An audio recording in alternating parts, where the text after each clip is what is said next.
नवनवीन घडामोडी आणि सत्य बातमी पाहण्यासाठी आजच आमच्या YouTube शिवसेना शिंदे गटाच्या वतीने महाराष्ट्रातील पहिले बैलगाडा शर्यत संघटनेचे अधिवेशन सांगली जिल्ह्यात दिनांक 9 नोव्हेंबर 2025 वार रविवार रोजी भव्य दिव्य पद्धतीने पार पडणार आहे।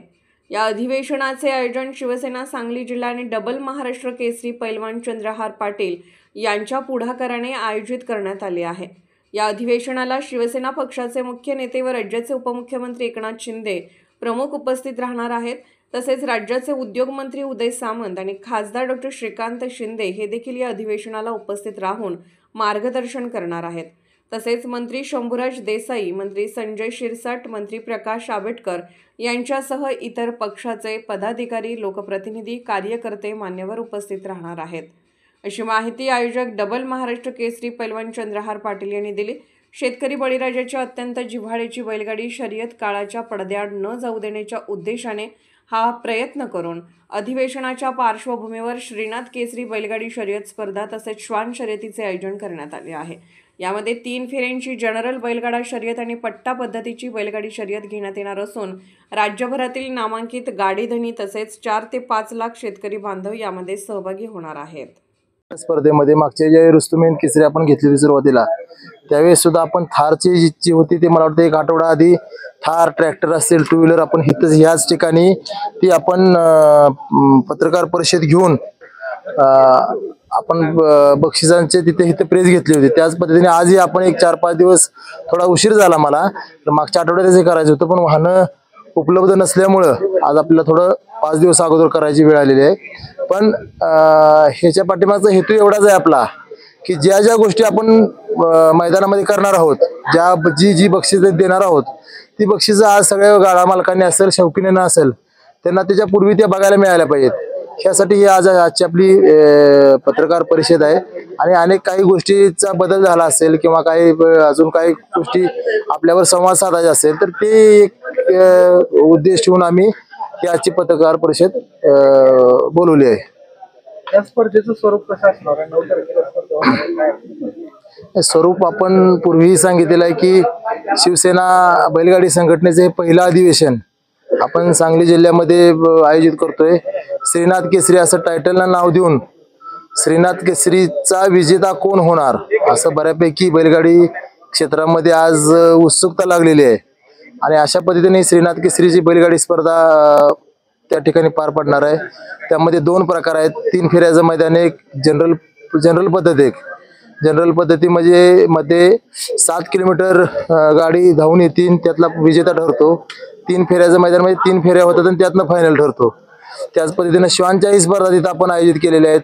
म्हणजे शेतकऱ्यांच्या जे जिव्हाळ्याचे विषय आहेत किंवा शेतकऱ्यांच्या ज्या निगडीत गोष्टी आहेत त्या तिथं आपण आयोजित करण्याचा प्रयत्न केलेला आहे आणि ह्या स्पर्धेसाठी प्रामुख्याने आमचे पक्षप्रमुख एकनाथजी शिंदे साहेब, उदयजी सामंत साहेब, श्रीकांतदादा शिंदे, त्याच पद्धतीनं पर्यटन मंत्री शंभूराजे देसाई, आरोग्य मंत्री प्रकाश आंबेडकर असे आमचे शिवसेना पक्षाचे अनेक नेते मंडळी ह्या स्पर्धेच्या निमित्ताने इथे उपस्थित राहणार आहेत। बक्षीस आज आपण बघितले आहेत की ज्या पद्धतीने मी पक्षाच्या वतीने बोललो होतो की पहिल्या 1 क्रमांकाला फॉर्च्युनर असेल, परत थार असेल, ट्रॅक्टर असेल, ट्रॅक्टरची अजून एक गाडी पाठीमाग आहे।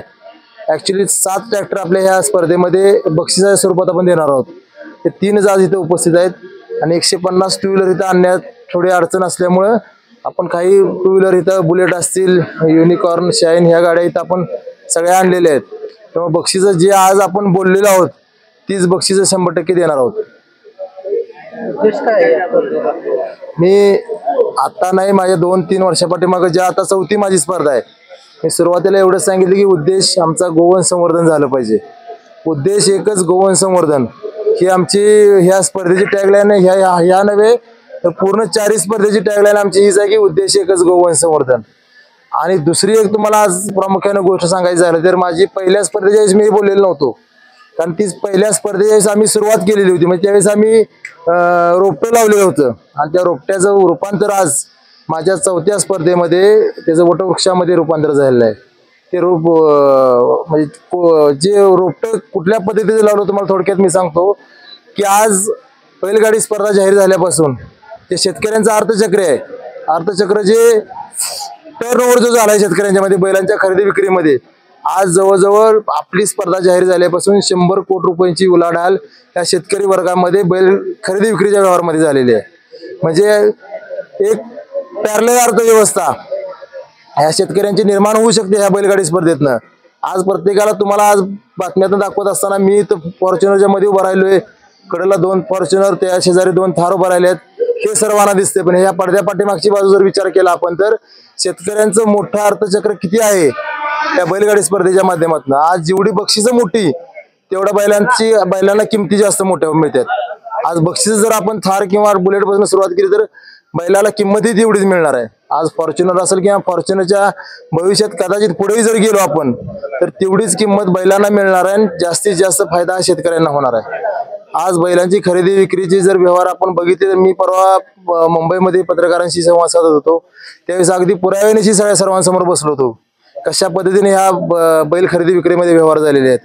50 लाख रुपये, 80 लाख रुपये, 25, 11, 10 असे अनेक व्यवहार ह्या आपल्या स्पर्धा जाहीर झाल्यापासून झालेले आहेत. आणि खरं ह्याचा सर्व फायदा हा शेतकरी टू शेतकरी व्यवहार होत असल्यामुळे शेतकऱ्यांना फायदा होतोय. ह्या व्यवहाराच्या मध्ये अजून कुठलाही दलाल शेतकरी व्यापारी घुसलेला नाही, सरकारची GST नाही, सरकारचा हस्तक्षेप नाही. त्यामुळे शेतकरी टू शेतकरी हा व्यवहार होतोय. 100% फायदा हा गरीब जो खरोखर गोवंशाचं संवर्धन करतोय शेतकरी आहे त्या शेतकऱ्याला मिळतोय. येणाऱ्या काळामध्ये आमचा प्रयत्न राहील की ज्या पद्धतीने जुन्या काळामध्ये प्रत्येक दारामध्ये बैल गाय बांधलेला दिसायचा, येणाऱ्या काळामध्ये हीच परिस्थिती आपल्याला बघायला मिळेल. कारण गाय, आपण ज्या गायीला गोमाता म्हणून तिची पूजा करतो, तिचं दर्शन घेतल्यानंतर 33 कोटी देवांचं दर्शन झाल्यासारखं आपण जे मानतो, हे येणाऱ्या काळामध्ये आपली संस्कृती पुन्हा एकदा जिवंत करण्याच्या दृष्टीनं आमचे प्रयत्न जे आम्ही केले ते यशस्वी होतील. अंतिम रेषा जी असते अॅक्युरेसी येण्यासाठी काय उपाय नाही, ते अॅक्युरेसीसाठी आपले लाईव्ह ड्रोन, लाईव्ह चॅनेल, पुन्हा मोठमोठ्या स्क्रीन. माझ्या प्रत्येक स्पर्धेला एकच स्क्रीन असायची, म्हणजे 20x40ची क्रेनने हँगिंग केलेली एकच स्क्रीन असायची. पण ह्या स्पर्धेला मी 4 स्क्रीन ठेवलेल्या आहेत, म्हणजे वेगवेगळ्या ठिकाणी 4 स्क्रीन लावून ड्रोनच्या माध्यमातून किंवा मग कॅमेऱ्याच्या माध्यमातून त्या शेजारी 2 टॉवर, निकाल रेषा जी आहे त्या शेजारी 2 टॉवर उभा करून दोन्ही साईडने 2 कॅमेरे असतील, वरून ड्रोन असेल. म्हणजे ह्यात कोणी करतो म्हणलं तरी कुठली हालचाल करता येणार नाही, कारण एवढे अॅक्युरेट नंबर एका नाही 4 स्क्रीनला दिसून लाईव्ह प्रेक्षक जवळजवळ 15-20 लाख प्रेक्षक लाईव्ह बघणार आहेत हा कार्यक्रम. त्यामुळं निकालात काहीच कोणाला शंका घ्यायला सुद्धा जागा मिळणार नाही एवढी मला खात्री आहे. दादा, मोठ्या संख्येने प्रेक्षक या ठिकाणी येणार आहे, लाखोंची गर्दी होणार आहे, तर प्रेक्षक कशा पद्धतीने आपण कंट्रोल करणार? मी तशी व्यवस्था केलेली आहे. जे श्वान स्पर्धा आहे ती एका बाजूला ठेवलेली आहे, परत दोन्ही स्पर्धेच्या मधलं अंतर 3 फेऱ्याचं असेल आणि जनरल पद्धतीचं असेल, ह्याचं अंतर मधलं किंवा जे प्रेक्षक वर्ग बसण्यासाठी 4000 फूट मी जवळजवळ गॅलरी टाकलेली मारलेली आहे तिथं, म्हणजे प्रेक्षक जास्त करून बसून या स्पर्धेचा आनंद घेतील. त्यामुळं माझा तर अंदाज आहे की काय आज आपण प्रार्थना करू की जास्त गर्दी होऊ नये, सर्वांना स्पर्धा बघायला मिळाव्यात. पण जर गर्दी प्रमाणापेक्षा जास्त झाली तर शेवटी माझाही नाईलाज आहे. म्हणजे शेवटी आज काय होणार आहे, आज मी नव्हे तर ह्या बैलगाडी क्षेत्रातला जी 40 वर्ष या क्षेत्रामध्ये काम करतात ह्यांना सुद्धा अंदाज बांधता नाही झाला की प्रेक्षक किती येतील आणि गाड्या किती येतील.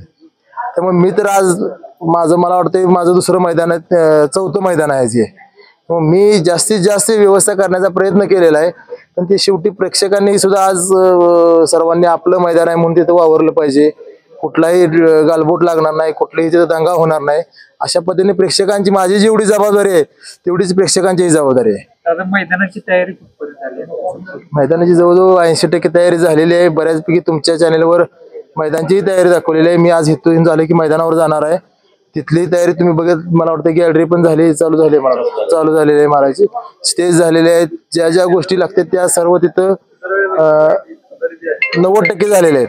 नोंद ही किती तारखेपर्यंत? नोंद ही 6 तारखेपर्यंत संध्याकाळी राहील. 7 तारखेला सकाळी 12 वाजता 7 तारखेला 12 वाजता इथं लाईव्ह मध्ये लॉट्स काढले, म्हणजे चिठ्ठ्या काढल्या जातील आणि एकदा गट फायनल झाले की परत नोंदीचा विषय येत नाही. त्यामुळे 6 तारखेला संध्याकाळी नोंद थांबेल सगळी. चॅनलला सबस्क्राईब करा, शेअर करा आणि लाईक नक्की करा.